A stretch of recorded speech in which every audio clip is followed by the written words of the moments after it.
जय श्री कृष्णा। सनातन शक्ति में आपका स्वागत है। आज हम आपको एक स्टोरी सुनाने जा रहे हैं। इस कहानी को सुनकर शायद आपकी आंखों में आंसू आ जाएं। 22 साल पहले एक पत्र रक्षा मंत्रालय के पास पहुंचा। लेखक एक स्कूल शिक्षक थे और उनका अनुरोध इस प्रकार था। उन्होंने पूछा, यदि संभव हो तो क्या मुझे और मेरी पत्नी को उस स्थान को देखने की अनुमति दी जा सकती है जहाँ कारगिल युद्ध में हमारा पुत्र शहीद हुआ था। उसके स्मृति दिवस 7 जुलाई 2000 पर। यदि आप नहीं कर सकते हैं तो कोई बात नहीं। अगर यह राष्ट्रीय सुरक्षा के खिलाफ है तो मैं अपना आवेदन वापस ले लूंगा। पत्र पढ़ने वाले विभाग के अधिकारी ने कहा, इससे कोई फर्क नहीं पड़ता कि उनके दौरे की कीमत क्या है। मैं इसे अपने वेतन से भुगतान करूंगा। अगर विभाग तैयार नहीं है और मैं शिक्षक और उनकी पत्नी को उस स्थान पर लाऊंगा जहां उनका बेटा शहीद हुआ और उसने एक आदेश जारी किया। शहीद के स्मरण दिवस पर बुजुर्ग दंपति को सम्मान के साथ लाया गया। जब उन्हें उस स्थान पर ले जाया गया जहां उनका पुत्र शहीद हुआ था तो ड्यूटी पर मौजूद सभी लोगों ने खड़े होकर सलामी दी। एक सैन्य अधिकारी ने उन्हें फूलों का गुच्छा दिया, झुककर उनके पैर छुए और उनकी आंखें पोंछी और प्रणाम किया। शिक्षक ने कहा, आप एक अधिकारी हैं और मेरे पैर क्यों छू रहे हो?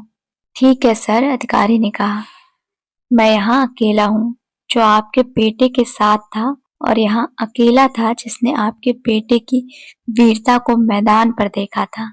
पाकिस्तानी अपने HMG से प्रति मिनट सैकड़ों गोलियां दाग रहे थे। हम में से 5 लोग 30 फीट की दूरी तक आगे बढ़े और हम एक चट्टान के पीछे छुपे हुए थे। मैंने कहा, सर मैं डेथ चार्ज के लिए जा रहा हूँ। मैं उनकी गोलियां लेने जा रहा हूँ और उनके बंकर में जाकर ग्रेनेड फेंकूंगा। उसके बाद आप सब उनके बंकर पर जाकर कब्जा कर सकते हैं। मैं उनके बंकर की ओर भागने ही वाला था, लेकिन आपके बेटे ने कहा, क्या तुम पागल हो? तुम्हारी पत्नी और बच्चे हैं। मैं अभी अविवाहित हूँ। मैं जाता हूँ। I will do the death charge and you do the covering. और बिना किसी हिचकिचाहट के उसने मुझसे ग्रेनेड छीन लिया और डेथ चार्ज में भाग गया। पाकिस्तानी HMG की ओर से बारिश की तरह गोलियां गिरी। आपके बेटे ने उन्हें चकमा दिया।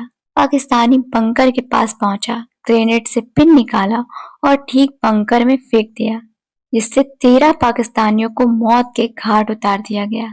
उनका हमला समाप्त हो गया और क्षेत्र हमारे नियंत्रण में आ गया। मैंने आपके बेटे का शव उठा लिया सर।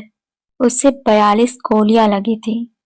मैंने उसका सिर अपने हाथों में उठा लिया और अपनी आखिरी सांस में उसने कहा, जय हिंद।